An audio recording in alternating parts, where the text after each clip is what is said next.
Bismillahirrahmanirrahim. Assalamualaikum warahmatullahi wabarakatuh. Innal hamdalillah, salatan wa salaman ala Rasulillah. Asyhadu an la ilaha illallah wahdahu la syarikalah wa asyhadu anna Muhammadan abduhu wa rasuluhu la nabiyya ba'dah. Allahumma salli ala sayyidina Muhammad wa ala alihi wa ashabihi wa mawalah, amma ba'du. Yang kita hormati pengurus masjid, Bapak RW, Bapak RT, Bapak Kantip Mas kita, ya. Apa? Oh ya, maaf, Bapak Babin Kaptimas kita yang berhadir bersama kita semua, yang kita hormati, Ibu dan Bapak sidang jamaah yang tak bisa saya sebutkan satu persatu. Mudah-mudahan kita semua senantiasa dimuliakan Allah Subhanahu wa taala. Amin ya rabbal alamin. Ibu dan Bapak rahimakumullah, tadi pembahasan kita rencananya bukan yang akan disampaikan ini, tapi ketika saya mendengarkan pengumuman dari pengurus Masjid Al-Huda, maka bergantilah rencana pembahasan siang hari ini dengan apa yang disampaikan tadi. Ibu dan Bapak rahimakumullah, pertama, kondisi kita di Riau tentang Corona ini, COVID-19 ini, di Riau kita hari ini menempati nomor urut yang ketiga secara nasional, dan kemudian nomor satu kita di wilayah Pulau Sumatera. Jadi kalau dikaji apakah ini mengkhawatirkan Pak Ustadz? Mengkhawatirkan. Kenapa Pak Ustadz pula yang menyampaikan? Rasanya kepolisian diantaranya Pak Ari sudah masuk ke masjid. Ini pertanda sudah sangat urgen. Pengurus masjid sudah bicara, berarti ini sudah sangat urgen. Pemko, Pemprov, apatah lagi Bapak Ibu rahimakumullah. Dokter-dokter sudah juga menyampaikan. Ulama-ulama juga sudah menyampaikan. Tergantung kita lagi bersikap. Kalau masih ada juga orang curiga, ini tak ada ini hanya permainan ini. Tak mungkin orang-orang yang sepintas kita tengok insya-Allah orang-orang baik mau bersekongkol untuk menyampaikan keburukan. Tak mungkin. Karena di hati mereka ada iman, di hati mereka ada Islam, di hati mereka ada menjalankan tugas dan amanah. Mudah-mudahan apa yang disampaikan ini juga ikut menambah apa yang disampaikan oleh pengurus masjid tadi. Ibu dan Bapak rahimakumullah, pertama yang ingin saya sampaikan adalah apa itu musibah? Musibah itu Ibu dan Bapak adalah ma asaban nasi min khairin aw syarrin. Apa saja yang menimpa manusia, terkadang datangnya baik, terkadang datangnya tidak baik. Dua-duanya adalah musibah. Manusia biasanya kalau datangnya baik dianggap nikmat. Kalau datangnya tidak baik baru dia pandang itu musibah. Padahal tidak sedikit Ibu dan Bapak rahimakumullah, bila datangnya baik ujungnya tak baik. Sesuatu yang datangnya baik kadang-kadang ujungnya tak baik. Tapi kalau yang datang itu tak baik, seringkali kadang-kadang ujungnya baik.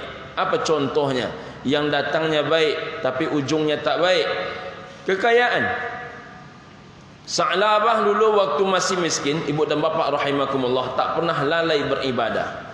Kapan Sa'labah menjadi orang yang lupa diri? Setelah Sa'labah menjadi orang kaya. Rupanya sesuatu yang baik, kekayaan, membuat manusia lupa daratan.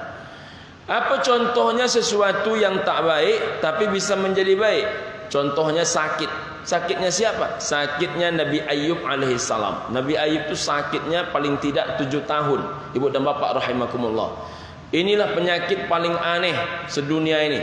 Badan sampai berulat, bahkan kepala pun ikut berulat. Tapi orangnya na'udzubillah min dzalik tidak mati. Ketika ulat itu jatuh dari kepalanya, dikutip oleh Nabi Ayub alaihissalam, ditaruh kembali ulat itu ke atas kepala. Mengapa demikian? Karena beliau melihat dirinya sendiri. Selama ulat itu ada di kepalanya, selama ulat itu bersemayam dalam dirinya, Ibu dan Bapak rahimakumullah, dia makin yakin kepada Allah, makin bersandar kepada Allah, makin takut hanya kepada Allah, makin tak mampu berbuat rasanya apapun juga lagi. Karena segala usaha sudah dilakukan, tetap ulatnya datang juga. Maka selama dia sakit, dia merasakan dirinya semakin dekat dengan Allah. Maka ketika istrinya meminta, "Bang, mintalah kepada Allah agar abang disehatkan." Apa kata Nabi Ayub alaihissalam? "Aku malu kepada Allah. Sudah lama aku sehat, baru 7 tahun aku sakit. Kalau meminta sehat, rasanya malu kepada Allah karena lebih lama sakit, lebih lama sehat daripada sakit." Ibu dan bapak rahimakumullah, corona ini juga menunjukkan ibu dan bapak rahimakumullah, kalau dipantau, ditengok baik-baik, didalami baik-baik, ini ibu dan bapak rahimakumullah, salah satu hikmahnya menunjukkan betapa lemahnya kita. Kemana perginya orang-orang pintar negeri ini? Bukan hanya orang-orang pintar negeri ini, kemana pintarnya orang-orang Jepang, kemana pintarnya orang-orang di Amerika, kemana orang-orang pintar di benua Eropa? Semuanya tak mampu memastikan kapan corona ini akan berakhir. Sudah macamlah obat yang sudah dibuat, sudah macamlah vaksin yang sudah disuntikkan, mulai Bio Farma sampai Sinovac, sampai kepada Pfizer, sampai kepada apa lagi bang? Macam-macam lah. Tapi tingkat keberhasilannya hanya 65%, 35% gagal. Apa kata para dokter? Tidak disuntikkan. Inilah saat ini obat yang ada. Disuntikkan, tingkat keberhasilannya 65%. Maka jangan heran ada orang yang suntiknya hari ini, besok kena COVID. Sedangkan sudah usaha saja gagal. Tapi jangan berarti pula lalu menyimpulkan orang suntik kane juga ancak awal suntik lain. Itu salah pula. Jadi kesimpulan macam ini ibu dan bapak rahimakumullah adalah natijah yang menyesatkan, natijah yang tidak tepat. Jadi seolah-olah saya menjadi juru bicara pemerintah pula hari ini. Ini jarang-jarang ceramah macam ini Pak Ari. Saya ceramah biasanya tinggi langsung suaranya, tak ada membicarakan hal macam ini. Kalaupun ada nambah-nambah sikit saja. Tapi ini saya tengok ibu dan bapak rahimakumullah memang sudah sangat mengkhawatirkan. Kemarin kita kehilangan 2 ulama. Kemarin pertama Ustadz Dr. Johar Arifin LCMA, Sekum Majelis Ulama Indonesia Kabupaten Kampar. Masih muda, masuk kuliahnya tahun 96. Berarti seangkatan saya betul. Kalau masuk kuliahnya tahun 96, seangkatan. Kemudian Ustadz siapa namanya? Musliadi, apa itu? LC MSI kalau nggak salah. Wafat juga, orang Kampar. Jadi ibu dan bapak rahimakumullah, saat begitu banyak orang bertumbang-tumbangan, saat orang yang tak percaya kena juga. Jadi mau percaya tak percaya, waktu kena juga. Masih ada juga orang mengatakan, oh ini agenda Yahudi ini dia. Tak ada gunanya kita bermasker-masker kata dia. Ini berarti orangnya buta, tak bisa menengok sesuatu apapun juga. Jadi ibu dan bapak rahimakumullah, orang macam ini sesekali mungkin perlu juga dimasukkan dia ke ruangan ICU tu dekat orang-orang yang banyak kena COVID tu. Bagaimana reaksi dia agak-agak? Tidak ada satu pun sekarang ibu dan bapak ruangan di rumah sakit ICU-nya itu tidak penuh. Jadi seluruh ruangan ICU sekarang penuh. Kalau tak percaya ke ustaz, tanya ke pak polisi. Tak percaya dengan pak polisi, tanya ke ustaz. Tak juga percaya dua-duanya, pergi ke rumah sakit, tanya dokter. Mau tanya dokter Prima, dekat dengan kita ini. Mau tanya Aulia, dekat dengan kita. Mau tanya Awal Bros, dekat dengan kita. Tanya RSUD, memang enggak jauh sikit. Tapi kalau tanya rumah sakit, rata-rata rumah sakit yang memiliki ruangan ICU tidak ada yang tidak penuh. Semuanya sudah penuh oleh pasien COVID-19. Mudah-mudahan jangan kita salah satu yang menghuninya. Nauzubillahi min dzalik. Amin ya rabbal alamin. Jadi berhati-hati ini penting. Jadi Bapak Ibu rahimakumullah, musibah itu adalah sesuatu yang kadang datangnya baik, terkadang datangnya tidak baik. Tetapi Ibu dan Bapak rahimakumullah, ini memang sudah ketetapan Allah Subhanahu wa ta'ala. Yang kedua, apa tujuan musibah? Tujuan musibah itu Ibu dan Bapak rahimakumullah, zaharul fasadu fil barri wal bahri bima kasabat aydin nas liuziqahum ba'dalladzi amilu la'allahum yarji'un. Bertebaran kebinasaan, bencana, musibah di darat dan di laut, semua itu kata Allah Subhanahu wa taala bima kasabat aydin nas, ulah tangan manusia. Liudziqahum ba'dalladzi amilu, dirasakan kepada mereka ulah tangan mereka itu sendiri. Tujuannya adalah la'allahum yarji'un, agar kita kembali kepada jalan Allah Subhanahu wa taala. Jadi bukti kembalinya apa? Mestinya dengan kita menghadapi penyakit yang sepertinya tidak ada jalan keluarnya ini, begitu sulit rasanya menghadapinya, bermasker sudah, Bermasker pun 10 orang, berdua tak bermasker juga tidak begitu tepat sasaran. Mencuci tangan 10 orang tapi 25 orang tak mau membasuh tangan. Akhirnya ibu dan bapak rahimakumullah, berputar dari itu juga ke itu juga persoalan kita. Jadi bagaimana caranya ibu dan bapak rahimakumullah? Mari la'allahum yarji'un. Kita kembali kepada jalannya Allah Subhanahu wa taala.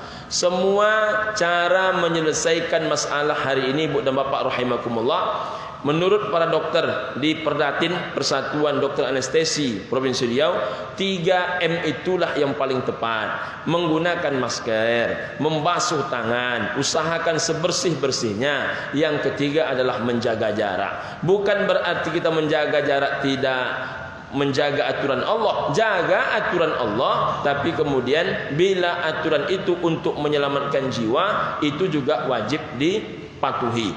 Ini ada orang berkata, "Nyo kalau kan mati juga." Itu ndak usah dibahas. Kalau masuk mati itu ke mati, memang betul. Tapi kan bapak ibu kan tak tahu kapan kita mati. Karena tak tahu kapan kita mati, maka sebelum mati, marilah kita jaga nyawa yang hanya satu-satunya ini. Marilah kita jaga ruh yang cuma satu-satunya ini. Kecuali kalau bapak ibu dah banyak betul persiapan, itu beda mungkin agak-agaknya. Tapi kalau persiapan kita masih macam ni juga, kita tengok banyak orang-orang yang tidak siap berpulang ke rahmatullah, tapi mereka harus menghadap kepadanya. Mari siapkan dulu amal, siapkan dulu iman, siapkan dulu amal saleh. Maka insyaAllah kapanpun kita berpulang ke rahmatullah, insyaAllah kita dalam keadaan yang sudah terbaik. Amin ya rabbal alamin. Yang ketiga, kapan musibah itu datang? Bergerak gunung di zaman Sayyidina Umar. Bergerak gunung itu ditopuk oleh Sayyidina Umar. "Hei gunung, jangan kau bergerak dulu sekarang, belum masanya engkau bergerak. Berhenti gunung itu bergerak." Cobalah kalau muntah-muntah gunung Merapi, bapak buat pula macam tu. "Hei gunung Merapi, jangan kau muntahkan laharmu, belum masanya engkau memuntahkan." Kira-kira berhenti tak gunung Merapi itu memuntahkan laharnya? Tak, tetap dia memuntahkan laharnya. Mengapa demikian ibu dan bapak rahimakumullah? Apakah ini sudah masanya? Kalau kita mau jujur, ya Allah ya Rabbi, maksiat merajalela. Keadilan bapak ibu rahimakumullah, biarlah Pak Ari sajalah yang menjelaskan. Kalau masalah kezaliman, bapak ibu bisa menengok semua. Masalah apa lagi? Masalah korupsi, Allahu Akbar, kita menengok di mana-mana. Masalah sogok menyogok seolah-olah sudah berita, bukan setiap hari, saban waktu bapak ibu rahimakumullah.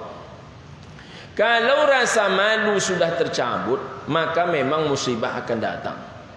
Maka ibu dan bapak rahimakumullah, kenapa Umar bisa menghentikan gunung yang akan bergerak? Karena ibu dan bapak rahimakumullah, gunung itu tidak dia bergerak karena saat itu memang belum layak dia untuk bergerak. Tapi hari ini ibu dan bapak rahimakumullah, tidak hanya di darat musibah ini datang, tidak hanya di laut musibah ini datang, tidak hanya di udara musibah ini datang, di dalam perut pun datang musibah itu sekarang. Di dalam laut, bukan di atas laut, di dalam laut. Baru kemarin Nanggala 402, macam yang kita hadapi sekarang. Memang ibu dan bapak rahimakumullah, menangani ini semua tidak mudah. Bayangkan oleh ibu dan bapak, ketika Nanggala itu tenggelam, ada juga manusia yang masih justru kadang-kadang memanfaatkan untuk bahan ejek-ejek, bahan untuk menjelek-jelekkan, bahan untuk menghina, menjatuhkan orang. Bayangkan itu. Jadi ibu dan bapak rahimakumullah, salah satu yang mati belakangan ini adalah kepedulian sosial sudah mulai mati. Maka bapak ibu rahimakumullah, saya mengajak kita semua, kita tidak bisa mencari contoh ke orang lain, maka belajarlah kita untuk menjadi contoh. Mudah-mudahan dengan menjadi contoh, banyak terinspirasi orang lain berbuat baik. Maka mudah-mudahan dengan itu ke depan musibah-musibah macam ini semakin kecil kemungkinannya. Amin ya rabbal alamin. Ibu dan bapak rahimakumullah, keempat, apa sikap kita menghadapi musibah ini? Sikap yang pertama tentu adalah ikhtiar. Ikhtiar kita apa? Kata pemerintah 3M. Apalagi ikhtiar yang lain. Ikhtiar yang lain ibu dan bapak rahimakumullah, jangan kita ni menyepelekan. Karena kalau disepelekan, kadang-kadang disitulah muncul masalahnya. Selain sudah berikhtiar, sabar. Memang COVID ini ibu dan bapak rahimakumullah, efeknya lebih dahsyat Bang Ketua dibandingkan perang. Kita pernah menghadapi perang tapi tak sedahsyat ini. Tapi ketika datang ini, jutaan manusia dari 235 negara. Apa contoh efek terbesarnya? Ini sudah tahun kedua jamaah haji tak pasti berangkat. Kalau tahun kemarin sudah pasti tak berangkat. Tahun ini ibu dan bapak rahimakumullah, terakhir nanti informasinya tanggal 15 bulan ini. Kalau sempat tanggal 15 besok belum juga bisa masuk Indonesia, maka berarti ibu dan bapak rahimakumullah, haji tahun ini kembali tidak ada Pak RW. Sekarang sudah tanggal 9, tinggal 6 hari. Kita ini selalu masuk. Waktu ibu dan bapak rahimakumullah, ada sekitar 60 negara yang tidak boleh masuk ke tanah suci, Indonesia masuk. Habis itu dikerangi menjadi 22 negara. 22 negara itu Indonesia masuk juga. Sekarang tinggal 6 negara. Yang 6 negara itu Indonesia masuk juga. Berarti macam mana betul lah para Indonesia. Disamakan kita dengan Bangladesh. Masya Allah. Apa nak kita buat? Saya yakin Bapak Ibu banyak yang tersinggung disamakan. Mohon maaf, bukan kita menghina negara orang ini. Disamakan tingkat kepatuhan kita dengan Bangladesh. Dianggap kita menyelesaikan masalah ini, levelnya itu tak boleh masuk. Maka ibu dan bapak rahimakumullah, yuk sama-sama. Kalau sama-sama terasa lebih ringan dia. Makanya saya salut, ada beberapa masjid yang sudah mulai tegas. Masjid Nurussalam Taman Sari, situ kan banyak orang singgah. Disampaikan oleh Pak Imam Masjid kepada seluruh jamaah, mohon menggunakan masker sebelum sholat dilaksanakan. Masih ada yang belum. Sekali lagi kami ulang, mohon menggunakan masker sebelum sholat dimulai. Belum juga.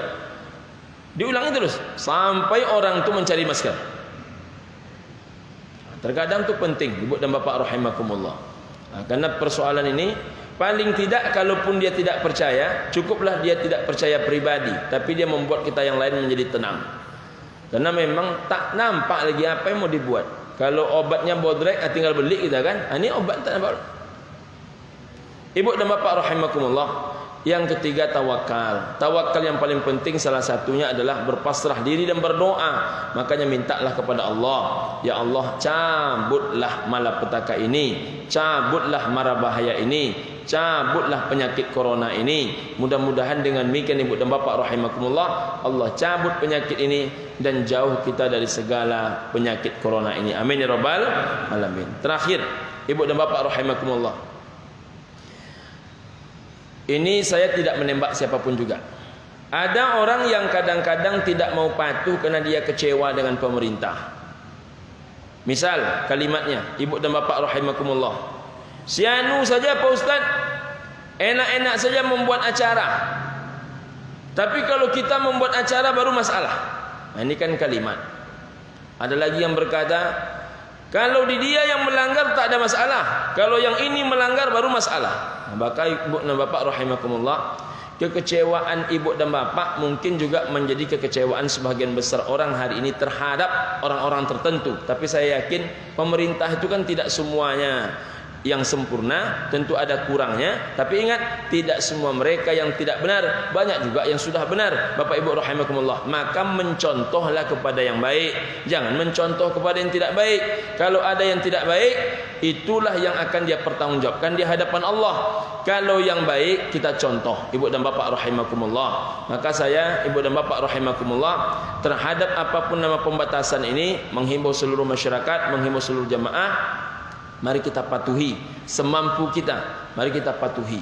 Jadi ibu dan bapa rahimakumullah, karena sekarang ini kita tak tahu mau sampai kapan ini semuanya berlangsung. Mudah-mudahan dengan doa, dengan ikhtiar, dengan kerjasama semua pihak, insya-Allah kita bebas dari penyakit dan bahaya ini. Amin ya rabbal alamin. Terima kasih. Tetap sabar, imun tingkatkan, tapi iman juga ditingkatkan. Jangan hanya imun saja. Nanti iman tapi iman tak ditingkatkan. Kalau imun ditingkatkan, iman ditingkatkan, maka insya-Allah bablaslah corona.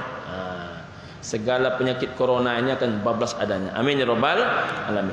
Terima kasih. Billahi taufiq wal hidayah. Assalamualaikum warahmatullahi wabarakatuh.